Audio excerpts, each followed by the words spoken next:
দূর থেকে কিছু কাফের চলে আসছে।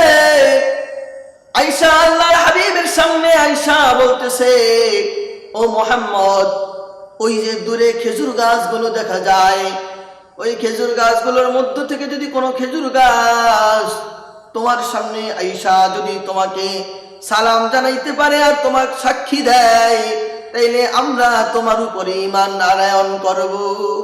আল্লাহ রাসূল বললেন, ওইখানে থেকে কি সাক্ষী দেবে না এখানে আসতে হবে?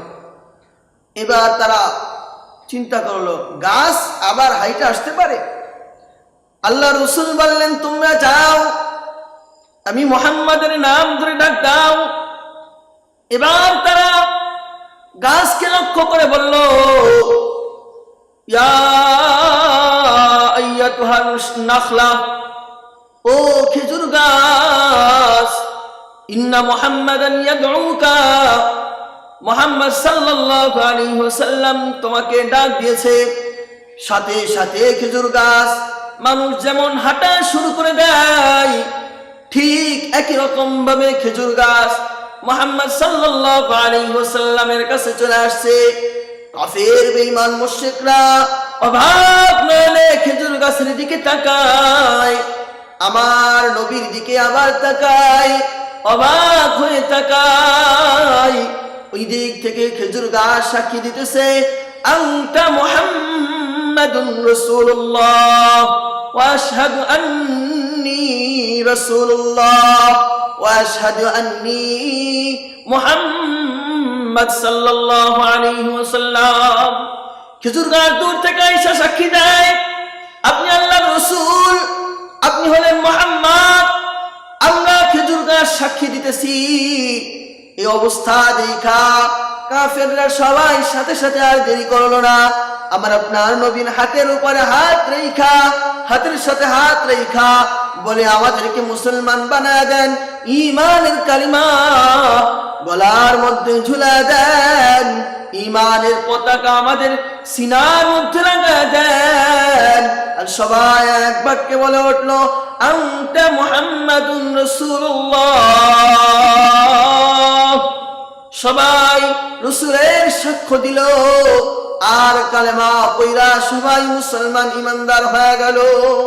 রাসূলের মুজিজা শুধু এখানেই নয়, আল্লাহ রাসূল মরা দুই শবকে জীবিত কইরা দিয়েছে, সুবহানাল্লাহ।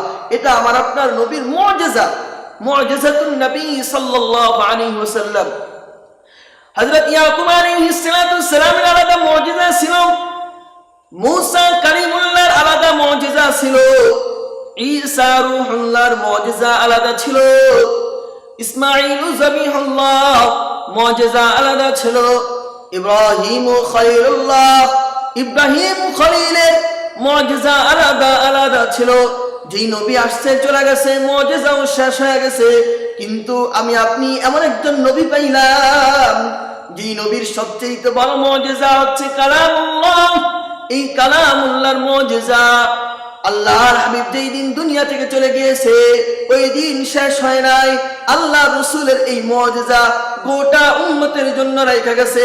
এই কোরআন যারা পড়বে, এই কোরআন থেকে যারা মিরাকেল গ্রহণ করবে, এই কোরআন দিয়ে তার উম্মতরা একে অপরের জন্য হেদায়েতের পথে আনার জন্য সবাই সবাইকে আহ্বান করতে পারবে।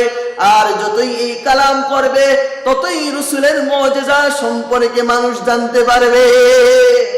কালাম আমার আপনার নবীর মুজিজা, মুজিজা শেষ হয়ে যায়নি। এজন্যই তো দেখা যায় যুগে যুগে কোরআন সূরা ফাতিহা যুগের পর যুগ তেলাওয়াত করতেছে, কেউ কোনোদিন বলে না যে সূরা ফাতিহা শুনতে ভালো লাগে না। ইমাম 5 ওয়াক্ত নামাজে বারবার প্রতি ওয়াক্ত নামাজে প্রতি রাকাতের মধ্যে ইমাম সাহেব আলহামদুলিল্লাহি রাব্বিল আলামিন আর রহমানির রহিম মালিকি ইয়াউমিদ্দিন তেলাওয়াত করতেছে। কোনদিন কোন মুসল্লি বলে নাই, ইমাম সাহেব আপনার সূরা ফাতিহা তেলাওয়াত শুনতে ভালো লাগে না, অন্য একটা সূরা আজকে থেকে পড়া শুরু করে দেন। কোন কাফেরের মুখ থেকেও শোনা যায় নাই যে কোরআন শুনতে ভালো লাগে না।